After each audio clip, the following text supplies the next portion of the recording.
Hey everyone, John Stenstrom here from the Cast and Spear podcast. I hope you've been well during this crazy time. I have a lot to catch you guys up on. We've been expanding Cast and Spear, so now we've been focusing on getting 2 to 3 videos up on YouTube a week. So if you like the visuals, definitely head over to YouTube and type in Cast and Spear and be sure to subscribe. And I'm also in the process of writing a book on how spearfishing can help us manage stress and push us to new limits, both in and out of the water. So right now I am interviewing really talented Spearos and freedivers to learn their secrets, which I plan to share with you. And the first person we're going to have interviewed is Anthony Putrino. He's an entrepreneur, a Spearo based in San Diego, and we explore how spearfishing has impacted his life. We cover topics such as risk, work ethic, and self-reflection. Let's dive in. The first question I was very curious about was, how do you find spearfishing to be meditative, or do you find it at all? Well, I think like my sort of gut feeling for what the answer to that question would be is, just the breathing up process, learning how to control your breathing, and also just kind of having sort of a bird's eye view of the bottom, assuming the visibility is good. I think all that sort of the visuals and sort of maybe even the lack of audio and sort of just the focus on breathing can be meditative. Although I think that was something that I struggled a little bit with when I first started spearfishing. I tend to be kind of tense. Like I'm just naturally like a tense dude. I'm always like, my shoulders are never relaxed. You know what I mean? My muscles always seem to be tense. And that's true about my face muscles as well. So it took some time and practice for me to really understand what relaxation like feels like, just really letting go of every last bit of muscle, kind of shaking it out and getting really calm. That took a little bit of practice for me. So, and I guess the reason why I think that's important to mention is because you kind of wrapped up your question like, is it actually meditative? And I think for me, it took a little practice to figure that out. Did you come up with that on your own, or was that something that you were kind of taught? Like, did somebody? Taught because I took a freediving course. Okay. But exposure probably, and like comparing dives. How do I feel today, or even dive per dive? Like, why was this dive so much better than the dives that I started with, and just kind of like, I guess, self-reflection kind of, and experience and exposure, and maybe a desire to just get better, trying to figure out ways to maximize my breath hold so I can get more bottom time. Have you done any kind of practice of tracking, or was this all kind of just like, as you think back, from time to time, you're just like, well, I'm getting better, and I guess this is kind of what I'm attributing it to? Probably mostly feel, and also like being surrounded with divers that are better than I am. Mm-hmm. And wanting to keep up, was probably kind of how I arrived at this, sort of realization that the meditative side of things can, in fact, improve your performance, I feel. Absolutely. So did you find your crew, was it pretty easy to find your mates when it came to diving, or how'd that process work out? I hooked up with a group called San Diego Freedivers. This is probably the go-to group for a lot of San Diegans. I can't recall exactly how I found them. I think it might have been from a scuba diving buddy, actually, and we joined together. And yeah, it wasn't too difficult to find like-minded people, make some friends, and find some dive buddies that way. Yeah, I would say if anybody who's starting out that's struggling to find dive buddies, a club is good. And I think there's one in North County too, the Depth Finders, which I've heard good things about them as well. How do you compare? Because I'm guessing, did you do scuba as well? I started in scuba, yeah. My exposure, I did a little surfing and stuff, in my 20s. So I had some love and respect for the ocean. Geez, I guess at some point in time, I kind of shared that with my wife. And she just randomly went and got me a scuba certification class. And she bought a pair. I think she maybe found like a deal on Groupon or something, and we were going to learn to scuba together. So awesome. we did that, and that was great. That was sort of my entry point into diving and fishing. It was as simple as I did some scuba dives. I would run into a big ass lobster or a halibut or whatever, and the dots started connecting in my mind, and I started to realize that, geez, if you're interested, there's good food down here too, which led me into spearfishing. Now that transition was, did you meet? You said your dive buddy, your scuba buddy, was a free diver, and he was like, hey, you should kind of check this out with the breath hold, or how was that progression? Because that's how I started. I started in scuba. We did same exact thing, Groupon. I got it for my wife because I wanted to go to Malaysia and kind of just do that whole thing. And then one of my instructors was a free diver at the Fathom Mirrors up here in LA, and was like, here's a picture of me after about a year shooting a 70-pound white sea bass. Dude. This exists. And I'm like, well, that's my kind of cup of tea right there. Yeah, very similar. Very similar. You know, the scuba guy who got me into spearfishing was actually the instructor too. Okay. He's a great guy named Willie Munoz. I don't know if he's still doing scuba classes currently, but he's a great guy. Love that guy. And we kind of, I think, if I remember correctly, we kind of got into it together. I think he had been scubaing for many, many years. He was, if I'm not mistaken, a master diver, had everything he needed to become an instructor, whatever that takes. And he was just looking for an opportunity to expand his skill set, I think, if I can talk on his behalf. And we both got interested in it together, if I remember correctly. Joined the club together, went to a couple meetings together, did some dives. And then, you know, the different relationships we created from there kind of happened organically. Met different people that were like-minded and, yeah, started diving together. Now, when you started diving, did you experience any kinds of fear in the beginning? I mean, maybe the scuba part, but then when you transitioned into the free diving, I'd love to kind of explore like the whole concept of fear of being in the water, you know? Yeah, of course. I mean, all the go-to stuff that everybody would be afraid of, right? It's the fear of the unknown. And, you know, San Diego water specifically isn't particularly clear. You know, you mentioned going on those cool tropical dives. Like you could see 100 feet or 100 yards, whatever it is, meters, whatever unit measurement you want to use. So it's kind of cool to have that sort of visibility. But in San Diego, a lot of times you're diving in low visibility situations. So that sort of not knowing what's around the next kelp, you know, yeah, I mean, really, it's just sharks, right? It's just kind of everybody's afraid of sharks when they first get started. So there was a little bit of that. It took a couple run-ins. I've never seen anything really big. I'll be clear about that. I've seen some makos. I've seen the soup fins, the seven gills. So after I had a little bit of exposure with sharks and I started to understand that they're really not all that interested, nor are they dangerous, most of them, that kind of went away. And then the only other thing I could think of is, of course, shallow water blackout. Nobody wants to be involved in that sort of situation. So I was pretty specific about my dive buddies, made sure everybody was going to have my back the same way I would have theirs. And then that's how I sort of conquered that fear. I think the short answer is exposure, you know, just exposure to the things that sort of frightened me up front is kind of how I worked through it. Now, do you require all your dive buddies to have the same kind of free diver training that you went through, or is it kind of something that you work together? If it's a new diver that you're diving with for the first time, you kind of walk them through, hey, this is what I expect, this is what you expect. I've taken some new guys out, yeah. I think initially I was a little bit picky. Since then, I've kind of become a little bit more lax. I'm definitely not going out with, you know, people who I can't trust. You know, if I'm going to break that rule, so to speak, it's going to have to be somebody I'm really familiar with, really know, a good friend, somebody who I can trust to have my back if I really need them to. If they have the training, I think that's something that I obviously prefer, but I'm not too worried about it these days anymore. How about when it comes to the concept of risk? Do you consider spearfishing and freediving inherently risky, or do you think that it's more of like a calculated risk? Like it's not that risky because you know all the variables. I'm curious on how you look at risk in this sport. I think it's risky. I do think it's risky. I think it's worth the risk. I think that as you gain experience and knowledge, it becomes more calculated over time. But yeah, I think it's risky. I think it's important that divers try to dive within their capabilities, just understand their limits and proceed accordingly, and know that if they're persistent, they'll get to where they want to go and they don't need to rush it. Absolutely. You're a business owner. Do you consider any of these kinds of learnings or realizations from freediving or spearfishing to have translated into outside of the spearfishing world, but into your life, whether it's your business or your personal life? That's a good question.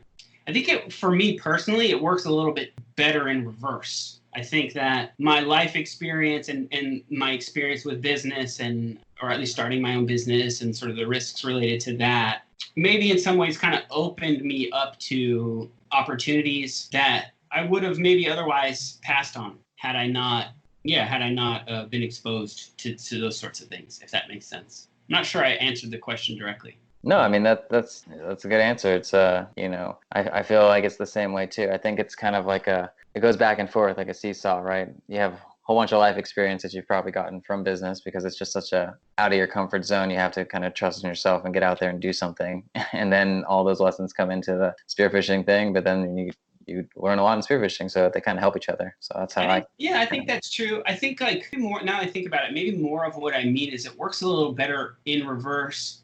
And I'm thinking about specifically work ethic, not so much risk. I think that I've always had a strong work ethic as a person.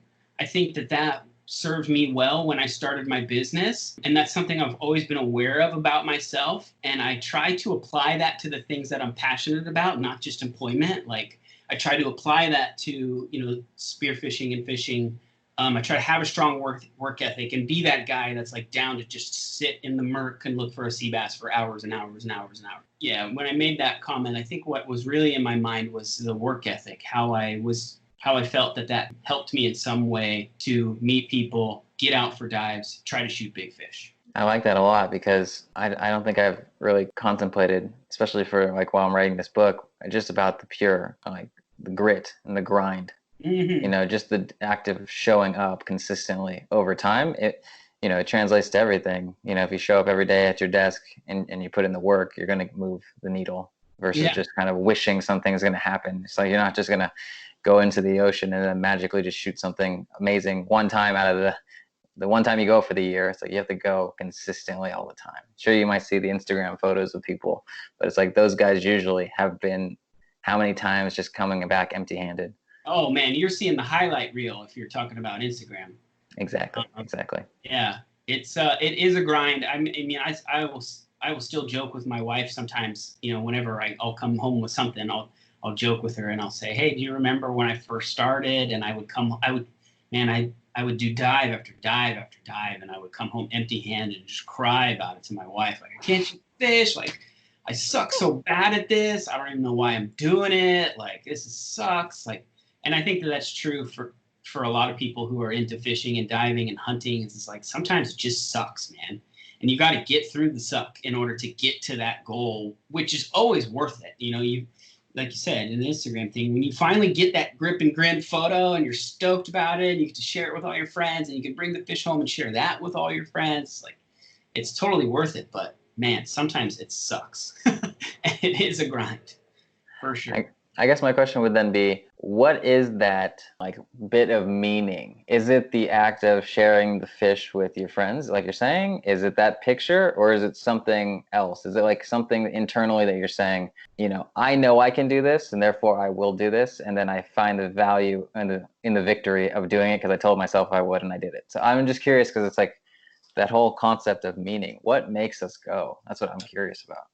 Initially, I think it was really just about loving to be on the reef. And to this day, I think I like dive and reef more than anything. Like, I mean, of course, I want to go offshore and shoot a big yellow or whatever. But I think initially what I really loved the most about it was like I felt cool, man. I felt cool just being on the reef, like grabbing a hold of a piece of it and trying to be really stealth and like swaying with the current and like watching stuff swim by.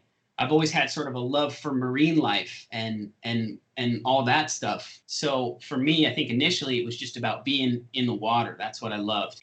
After I shot a couple fish, I think I'd be lying to you if I didn't say that I got some sort of satisfaction in that grip and grin photo and sharing it on Instagram and seeing the likes pour in. I think that's an unfortunate part of our reality these days, is that it triggers a reward center, I think, in a way that a lot of other things can't. So that can be a motivation. Sometimes I try to remind myself I'm not out here for that. I'm out here for other stuff, but it's something that's crossed my mind. And the sharing of the food is a big part of it too, and that translates into a lot of the stuff that I do. I do a little bit of bow hunting, and there's something really cool about being able to, set up a dinner with like your in-laws or something like that and be like, hey, come over. Like, you guys are always taking care of us. Like, we got some lobsters, we got some fish. Why don't you come over? We'll do a little something and having a little family time and sharing a little bit of food. That too brings me sort of a feeling of satisfaction.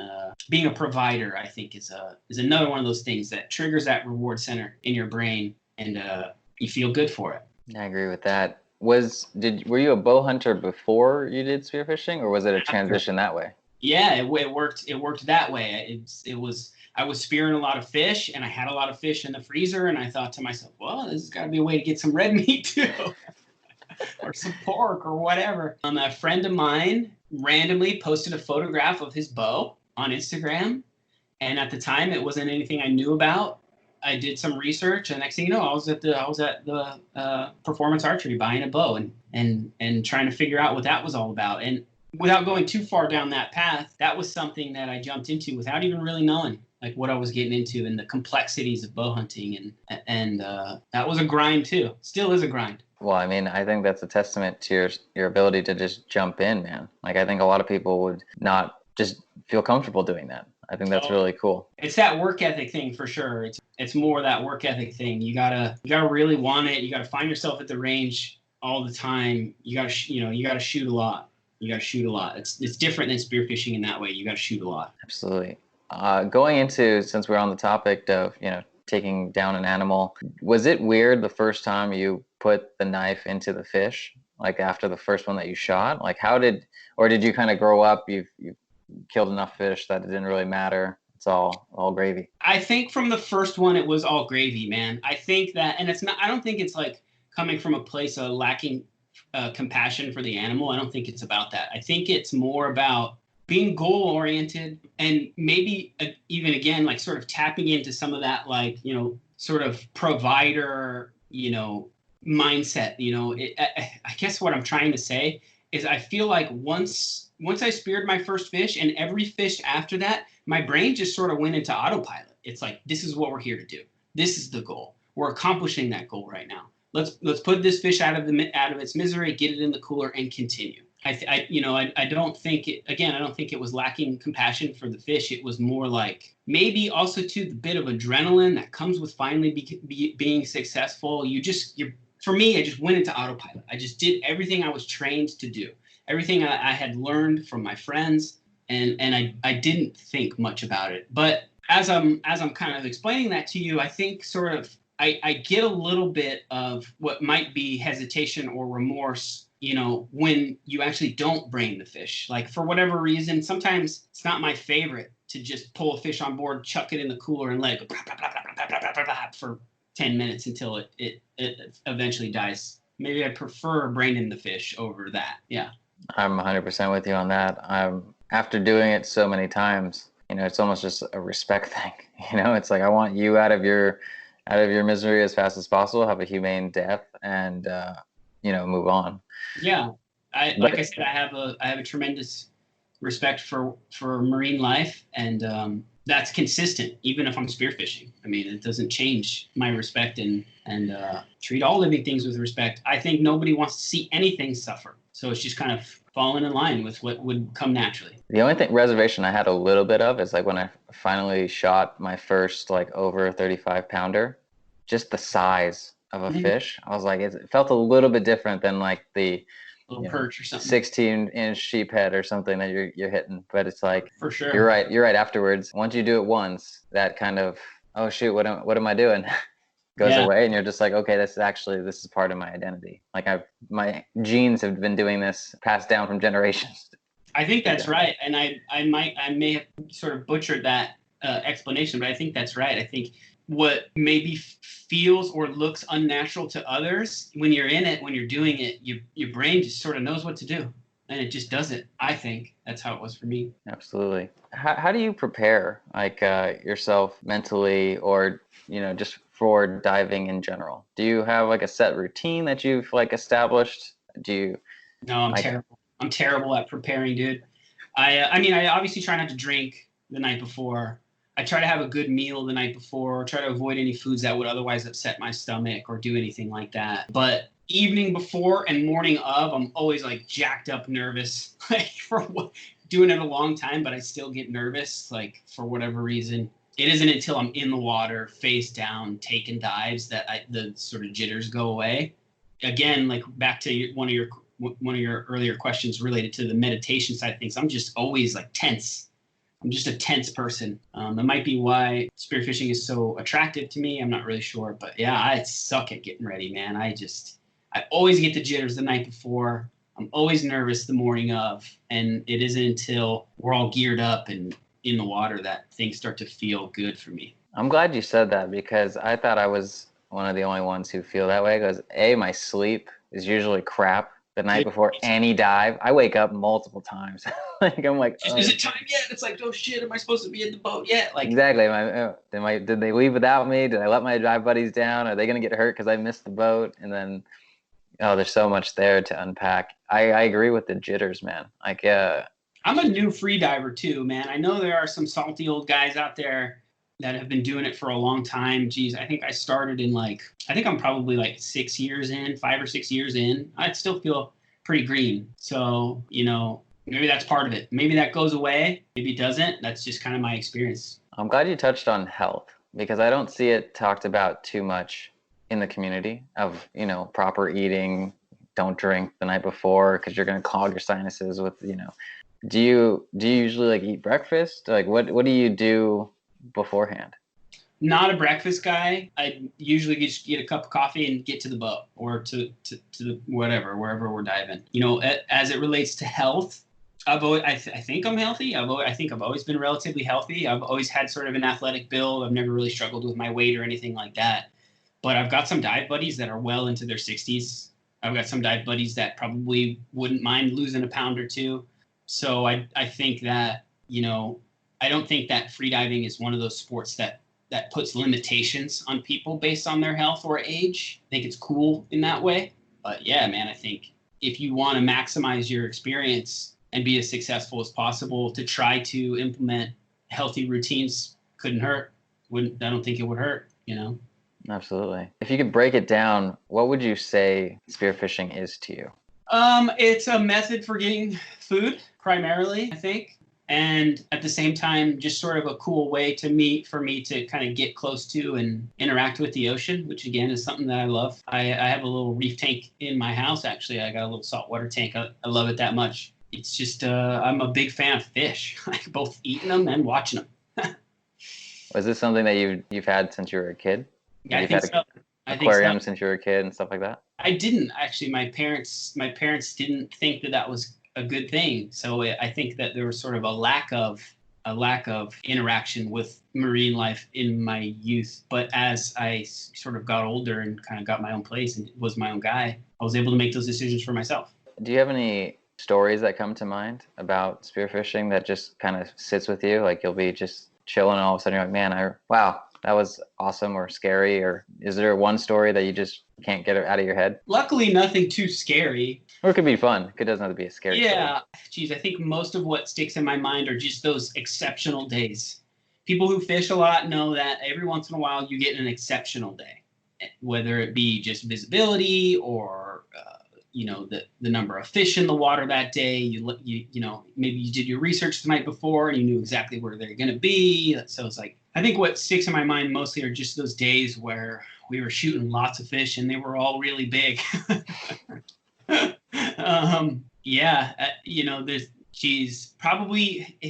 Strangely enough, the memory that I keep circling back to is this memory where I went out with two friends of mine, a guy named Ryan, a guy named Greg.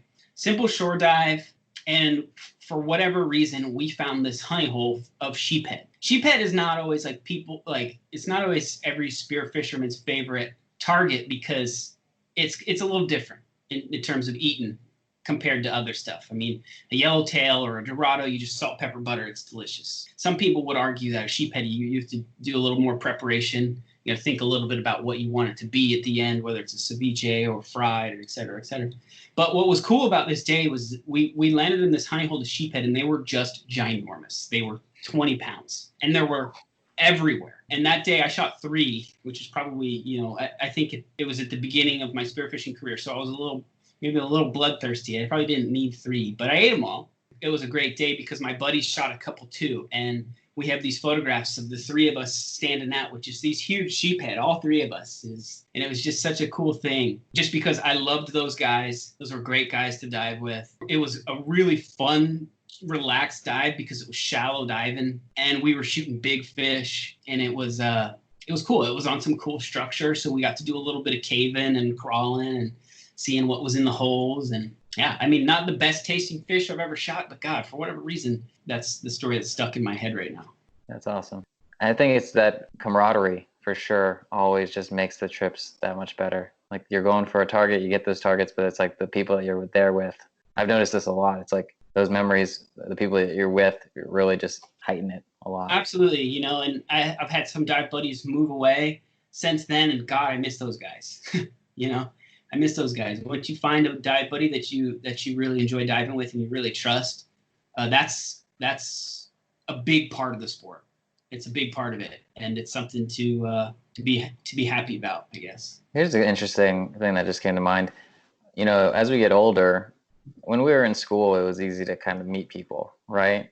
Do you find that spearfishing or freediving, it's a way for us to still meet new people and like build new connections? Like outside of, you know, most people, they go to school, they get married, then they kind of, some of their friends, you know, they all get busy. And it's hard to meet up, and then you just kind of lose that kind of piece of you, you know, that social. Do you find that you have like a crew that you, like, even if it's like your freediver club, because you could just be like, oh, you know, I really miss friends. Like I need maybe a new one right now. Let's go. The club, dude. I mean, the club is a big part of it.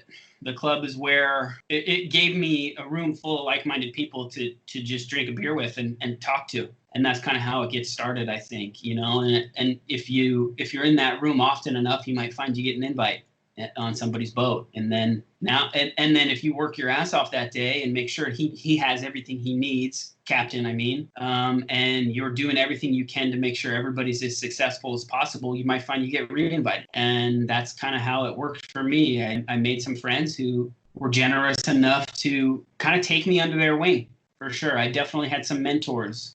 I probably still should, because, you know, like I said, I still feel pretty green in the whole sport. So try to surround myself by people that were better than I am. The club gave me a good opportunity to do that, and work hard while we're fishing. Frankly, I think nobody really wants to reinvite the guy who's just drinking beer and who's not down to get suited up and check the patties. Like, nobody wants that guy on the boat, you know. A lot of fishermen affectionately use the term boat hoe. You got to be a good boat hoe, man. You just have to.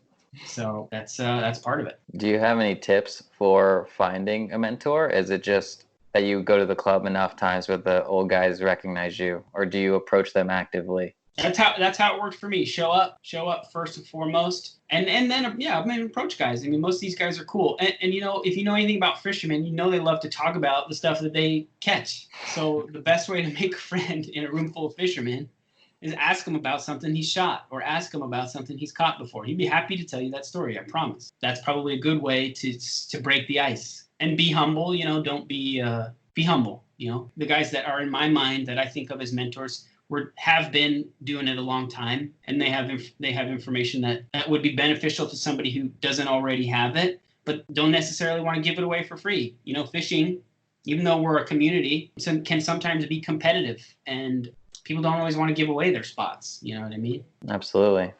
So before we started the call, you chatted that you like rod and reel fishing. Do you find satisfaction in knowing that you can catch a fish both above the water and in the water? Like, is that anything that matters to you, or do you just like the relax? It's a different kind of thing. Maybe fishing with the rod and reel is more relaxing or something.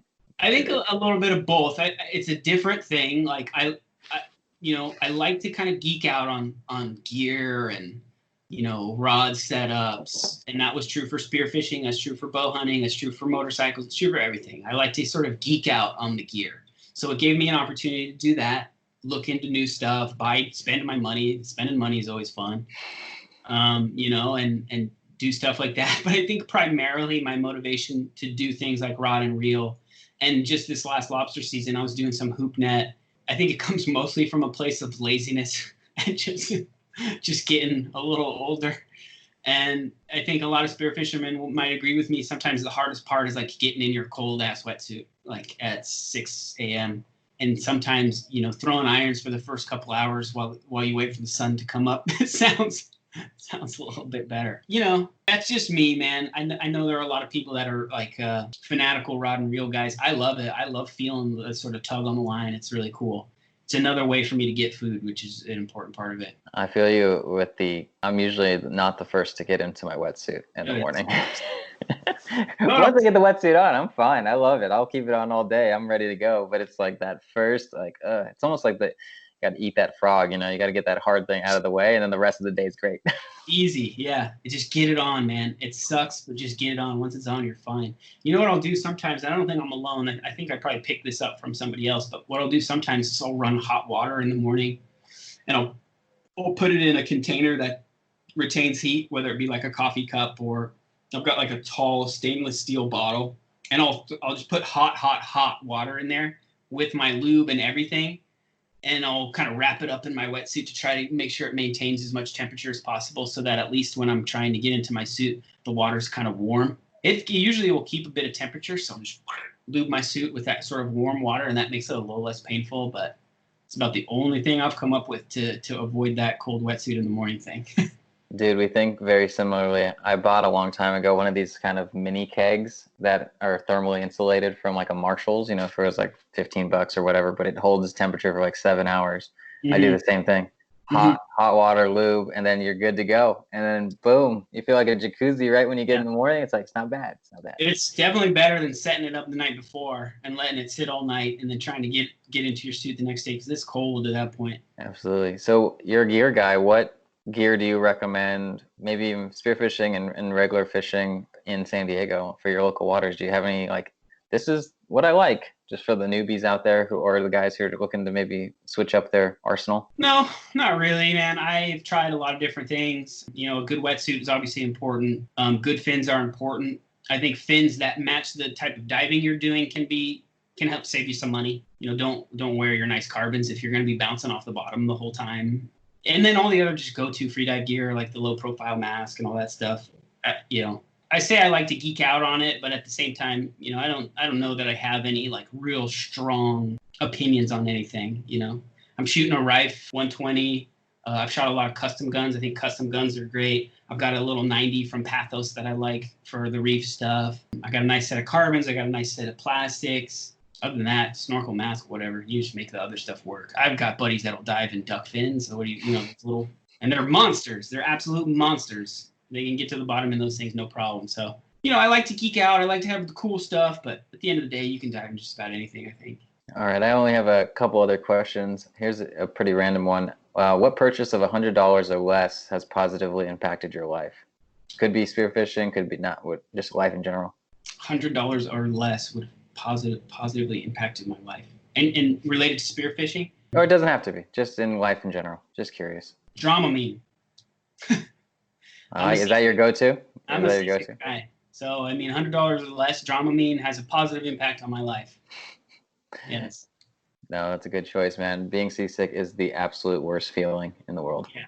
I have buddies that are used to my routine, which is usually like we get out. If it's a nice day, I'm good. But if it's a little bit choppy or whatever, or we're at Pukey Point or whatever, I have a couple buddies that are familiar with my routine. And it's just like, once we get out there, I need 10 minutes to just uke everything out of me.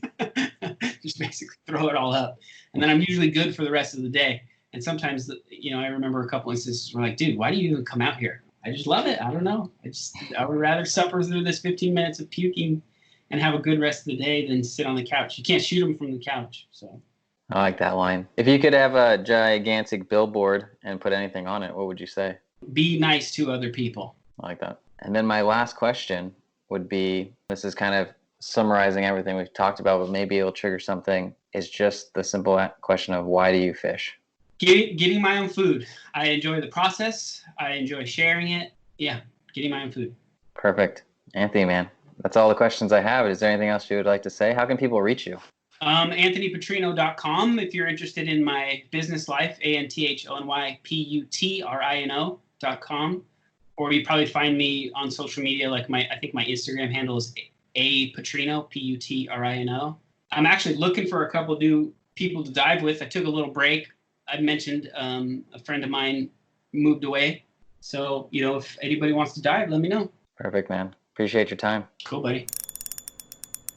Well, that does it for this episode of the podcast. I hope you enjoyed it as much as I did. I want to now extend an offer to you into our Friday Fish Club. It's a free, short newsletter that I send out once a week on all the cool things that I've found in the space, and I would love for you to join. It's just go to castandspear.com/club, and we will let you know how to get in. And until next time, tight line, sling steel, and do your thing.